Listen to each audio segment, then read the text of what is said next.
얼마 전부터 시어머니뿐만 아니라 시누이까지 혼비백산이네요. 그 모습을 보면서 그러니까 사람이 심부름 곱게 써야지 하는 생각만 듭니다.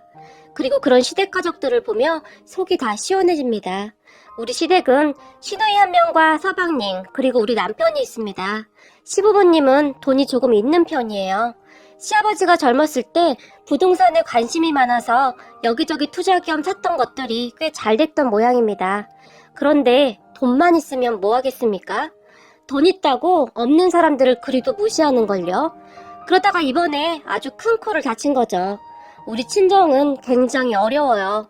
우리 부모님은 참 좋으신 분들이지만 돈복이 없는 것인지 저는 살면서 단 한 번도 풍족해 본 적이 없었던 것 같아요. 한 번은 제주도로 수학여행을 간다고 하는데 그 돈이 없어서 엄마가 여기저기 빌리러 다니던 기억이 너무나 선명하게 나기도 하네요. 그런 집안 환경 때문에 전문대학도 참 어렵게 졸업을 했고 바로 취업을 했어요. 바로 밑에 동생이 한 명 있는데 그 동생한테는 적어도 대학 학비만은 걱정 없이 다니게 하고 싶었거든요. 그렇게 저는 취업해서 악착같이 살았어요. 친구들은 돈 벌어서 해외여행 간다, 뭐 한다 그랬지만 저는 돈 벌어서 가족들 챙기기 바빴으니까요. 그러다 20대 후반에 지금의 남편을 만났는데 남편은 굉장히 부유한 편이었어요. 저처럼 가계부를 쓰지도 않았고 별 고민도 하지 않고 돈을 썼거든요. 남편의 그런 모습이 사실 부럽기도 했어요. 그냥 늘 당당해 보였거든요. 그렇잖아요. 내가 가지지 못한 것을 가지고 있어서 부러운 거요. 사실 그 마음이 컸던 것 같아요. 저도 그렇게 살아보고 싶다 그런 생각이요. 남편은 딱히 성격이 나쁜 사람도 아니었고 착했거든요. 하지만 시부모님들은 그런 남편과는 전혀 다른 사람들이었어요. 돈이 없다는 이유로 저를 정말 많이 힘들게 했거든요. 그런데 참 이상했던 것이 시부모님들은 돈이 없는 저를 그렇게 대했지만 결혼을 반대하거나 하진 않았어요. 다만 저에게 항상 솔직히 너도 양심은 있는 거지? 돈이 없는 너를 이 정도로 살게 해줬으면 너도 뭔가 성의를 보여야 하지 않겠니? 라고 말을 하곤 했는데 시댁의 잡일이란 잡일은 다 시켰어요. 사람이라는 것이 참 무서운 게 말이죠. 시부모님과 시누이에게 항상 그런 말을 듣고 사니까 정말 그 말이 맞는 거구나 하는 생각마다 들었어요. 그리고 사실 남편과 결혼한 후 돈 걱정 없이 살고 있었던 것은 사실이었으니까요. 시어머니와 시누이가 무슨 일을 시켜도 그냥 군말 없이 다 했던 것 같아요. 생각해보면 시부모님은 돈은 조금 있으니 저같이 말 잘 듣는 며느리가 필요하기도 했던 것 같아요. 하라는 대로 다 하니까 얼마나 좋았겠어요? 단지 남편만이 시부모님이 저를 함부로 부려먹고 하면 제 편이 되어주었는데요.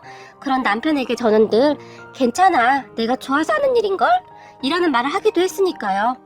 한마디로 착한 며느리병에 걸린 거죠. 아니네요. 그냥 돈이 좋았던 것 같네요. 그런데 우리 시댁에 그러한 것들은 동서가 들어오면서 끝장이 났는데요. 동서는 정말 대단했어요. 동서네 친정도 엄청 부자라고 했어요. 우리 시댁의 재산과는 비교할 수 없을 정도로 말이죠. 서방님이 사업을 했는데 거기에 상당히 큰 거래처 사장 딸이라고 했으니까요. 서방님은 명문대를 졸업하고 유학까지 다녀온 인재이긴 했어요. 일하는 것도 그렇게 똑부러질 수가 없었다고 하는데요. 성격도 시댁 가족들처럼 아나무인도 아니었고요. 예의도 발랐어요. 그런 서방님을 평소 관심 있게 지켜보던 동서 아버님이 직접 자리까지 만들어 주선을 했다고 들었어요. 정말 이해가 안 되는 게 우리 남편과 서방님은 시댁 가족들을 닮지 않았는데 어쩌면 그렇게도 다를 수가 있는지 모르겠더라고요. 동서는 얼굴도 정말 예뻤고 머리도 좋아서 공부도 정말 잘했다고 했어요. 그리고 서방님은 동서네 집의 그런 고상함이 부러웠다고 하기도 했는데요. 시댁은 그냥 돈만 많은 졸부였으니까요. 처음 동서를 보는데 귀티가 줄줄 흐르더라고요. 귀티뿐만 아니라 얼굴에서 튕겨나오는 고상함이 그대로 느껴졌어요. 그러니까 한마디로 우리 시댁은 돈만 많은 그런 집안이었다면 동서네 집안은 돈과 품격까지 갖춘 그런 집안이었어요. 사실 재산도 시댁에서 생각하는 것보다 그 이상의 부자인 것을 나중에서야 알았고요. 하지만 우리 시어머니는 그런 동서를 탐탁지 않아 했어요. 이유야 다들 아시겠지만 저를 부리듯이 동서도 종 부리듯이 해야 하는데 그렇지 못할 것 같다는 생각이 들었겠죠. 상견례 자리에서 보니까 동서뿐만 아니라 동서네 가족들은 참 예의가 바르고 성품이 좋으시더라고요. 그런 동서를 보며 생각했죠. 이런 집안에서 왜 우리 시댁 같은 집안과 결혼을 하려고 하는 것일까 하고 말이죠. 저야 뭐 그냥 견디는 수준이었지만 동서같이 착하고 여리디 여린 사람이 버티기에는 조금 힘이 들지 않을까 하는 생각이 들었거든요.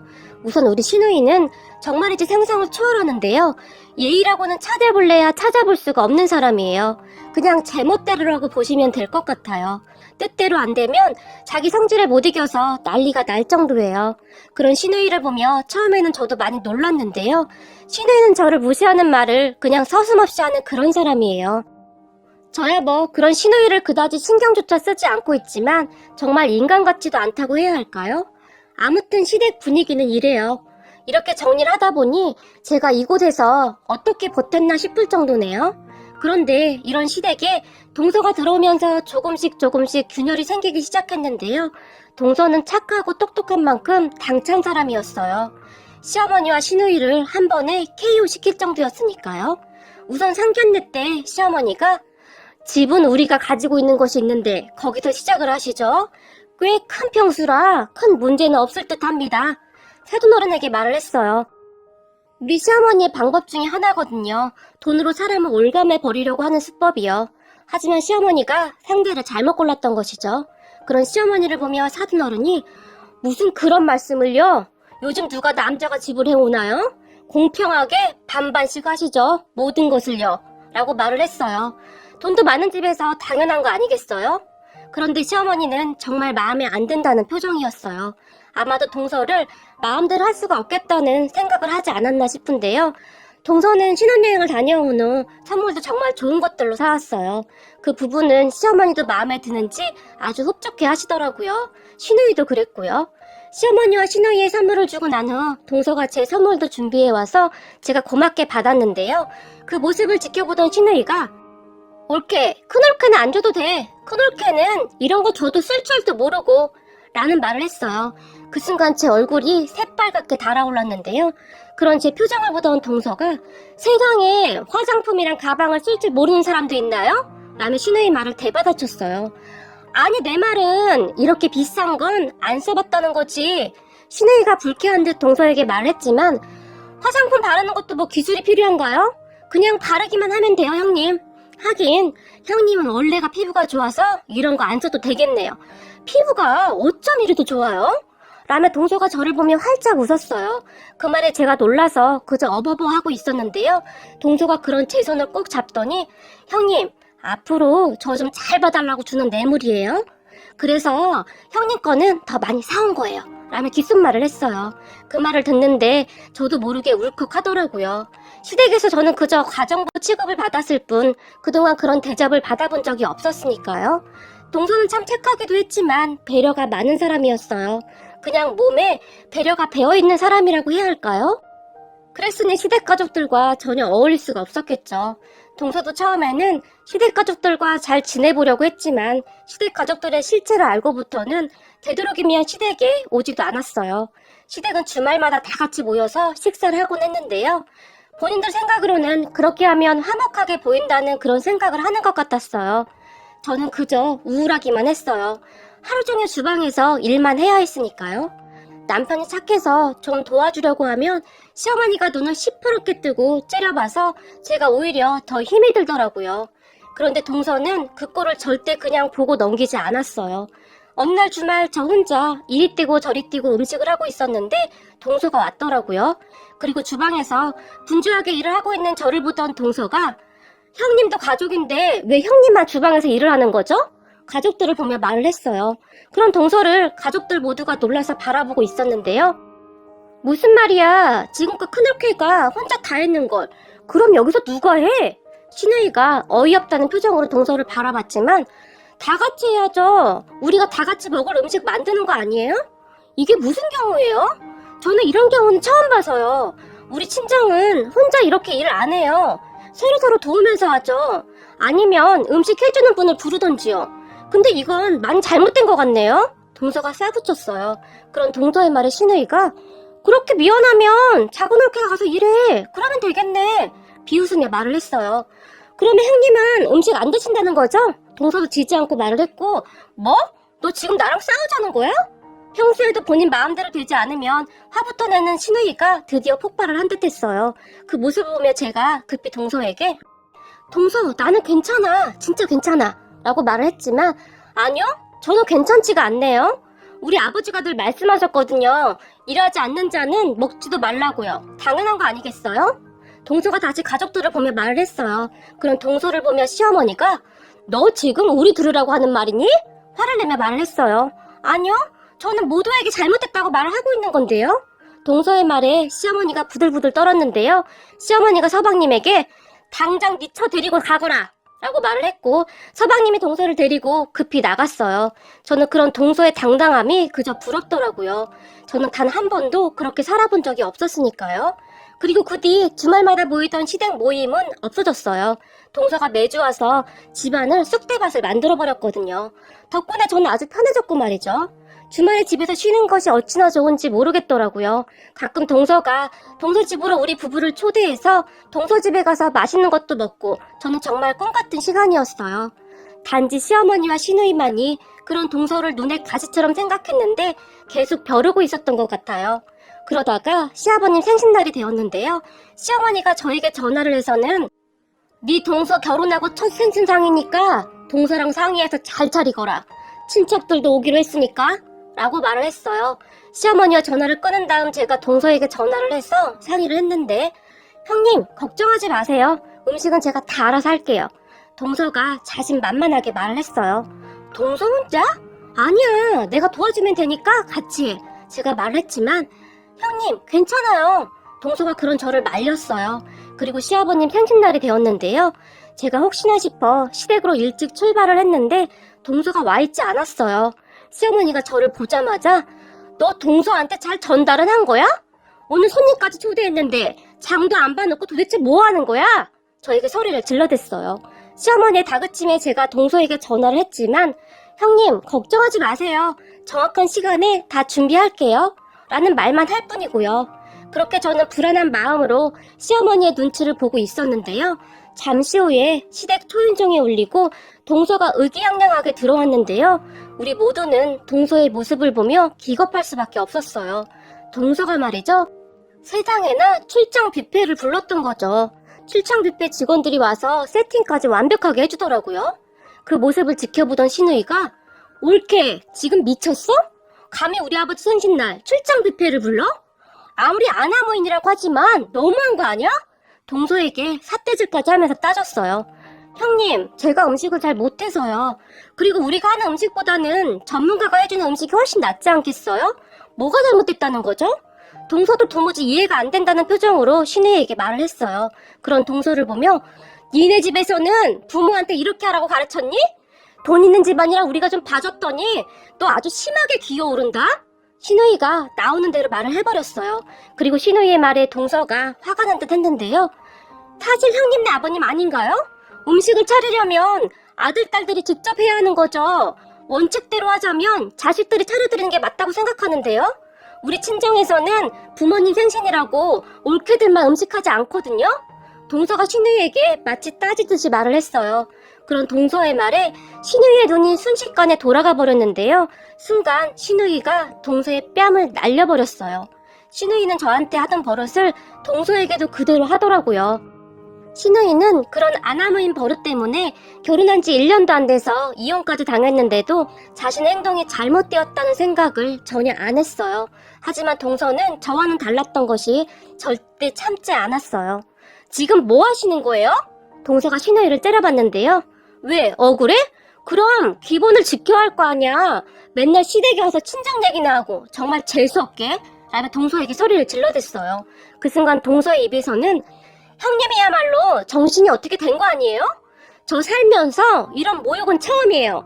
라고 말을 했어요. 그런 동서의 말에 신우이가 그러셔? 귀하신 몸이라고? 그럼 머리채는 잡혀봤냐? 라며 순식간에 다시 동서의 머리채를 잡아당겨버렸어요. 그 모습에 서방님이 누나 미쳤어? 얼른 가! 빨리! 진짜 미쳤네! 라며 신우이를 뜯어말렸어요. 하지만 신우이는 손을 놓지 않았고 서방님이 신우이의 손을 움켜잡고서야 손을 풀었는데요. 동서의 머리카락이 한 움큼 빠져있더라고요. 그리고 동서가 빠진 머리카락을 보더니 서방님한테 자기야, 내 머리카락 빠진 거 챙겨. 증거로 가지고 가야 하니까. 라고 말을 했고, 서방님이 머리카락을 주섬주섬 챙기는 웃지 못할 광경이 연출되기도 했어요. 그 모습을 보며 머리카락은 왜? 시어머니가 짧게 물었고, 증거로 쓰려고요. 동서가 시어머니에게 정말 아무렇지도 않게 말을 했어요. 증거라니 우리를 신고라도 하겠다는 거니? 시어머니가 물었지만 동서는 그저 글쎄요, 한번 지켜보시죠 라며 나가버렸고, 서방님이 동서를 따라나가면서 신우이에게 누나, 사람 잘못 건드렸어. 각오해야 할 거야. 나는 모르겠고 이번 일은 누나가 다 잘못한 거니까 나중에 딴소리 나지 마 라고 말을 하며 나가버렸어요.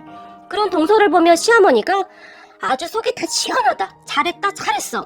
자기가 신고를 하긴 어떡해. 그러면 우리가 겁이라도 먹을 줄 아나 봐. 오히려 신우이 편을 들면서 웃었는데요. 시어머니와 신우이는 동서를 완벽하게 파악하고 있지 못했던 것 같아요. 그래도 동서가 착한 사람이었던지라 절대 그러지 못할 것이라고 생각을 했던 것이죠. 하지만 그렇게 나가버린 동서는 바로 병원에 입원을 해버렸어요. 동서에게 그러한 소식을 전해들은 사돈어른이 난리가 난 건 말할 것도 없고 말이죠. 다음날 서방님이 시어머니에게 전화를 해서는 엄마, 큰일 났어. 장인 장모님이 우리나라 제일 큰 로펌 변호사까지 고용했어. 누나 경찰에 신고한대. 이제 어떻게 할 거야? 다급하게 말을 했는데요. 그런 서방님의 말에 시어머니가 신고 같은 소리하고 자빠졌네. 세상 천지에 신우이를 신고하는 사람이 어딨어? 지 얼굴에 침 뱉기지. 그냥 너 겁주려고 하는 소리니까 신경 쓰지 마. 시어머니가 비웃기까지 했다고 합니다. 서방님이 시어머니와 신우이에게 당장 동서한테 사과하라고 해도 씨알도 안 먹히니 우리 남편에게 전화를 했는데요. 형, 큰일 났어. 장인 장모님이 변호사까지 고용했는데 엄마랑 누나가 믿질 않아. 어떡해? 우리 집사람 절대 합의 같은 거 안 해주겠대. 서방님이 답답하다는 듯이 말을 했어요. 제가 동서와 친한 것을 잘 아는 우리 남편이 동서에게 전화를 해보라고 해서 전화를 해서 동서, 몸은 좀 어때? 많이 놀랐지? 제가 물었어요. 형님 그동안 이렇게 사신 거예요? 진짜 어이가 없는 사람들이네요. 우리 남편 하나 보고 결혼하긴 했는데 시댁 사람들이 이 정도인 줄은 몰랐어요. 저 가만히 안 있을 거예요. 저도 뭐 무서울 것도 없고 그동안 형님한테 돈 많다고 갑질도 많이 했다면서요? 제가 앞으로 돈이 뭔지 제대로 보여줄게요. 그리고 돈을 어떻게 써야 하는지도 제대로 보여줄 거예요. 형님은 그냥 모른 척 하세요. 동서는 아주 작정을 헛듯해 보였어요. 하지만 시어머니와 신우이는 아무 생각이 없어 보였어요.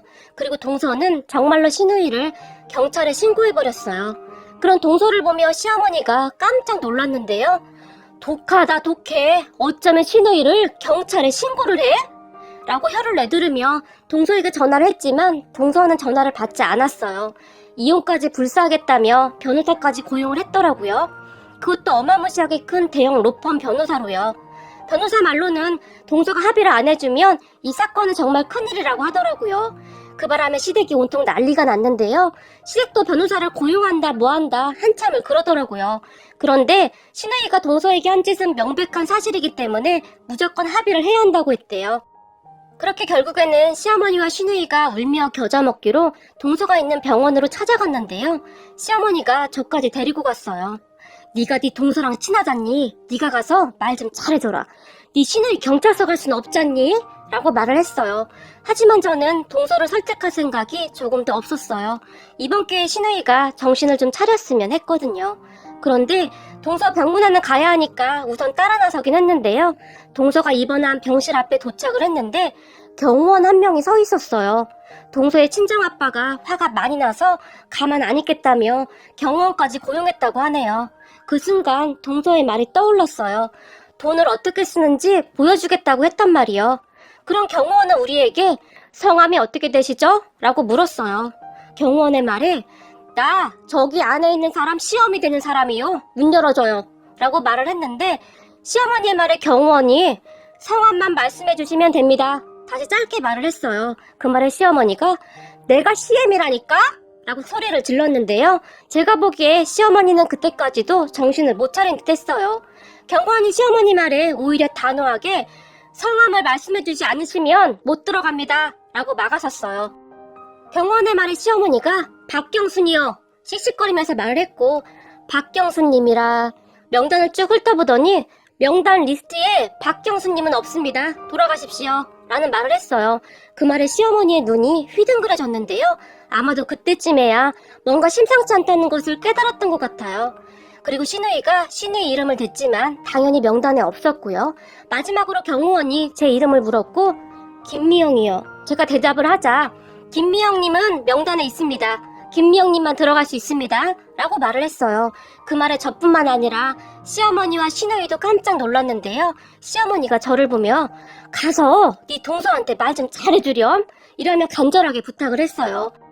살면서 시어머니가 저에게 그렇게 부드럽게 말한 것은 처음이라는 생각마저 들었어요. 그렇게 저는 병실에 들어가서 동서와 한참을 얘기했는데요. 동서는 절대 합의는 없다며 확고하게 말을 했어요. 결국에 시댁 가족들은 난리가 났는데 그런 시어머니와 시누이에게 병실 앞에서 무릎이라도 꿇어야 하지 않겠어요? 동서도 사람인데 그러면 마음이 좀 바뀌지 않겠어요? 급한데 할 건 다 해봐야죠. 제가 말을 했고 시어머니와 시누이가 급하긴 급했던 모양으로 다음날 동서 병실 문 앞에 들어가지도 못하고 밖에서 큰 목소리로 둘째야 들리니?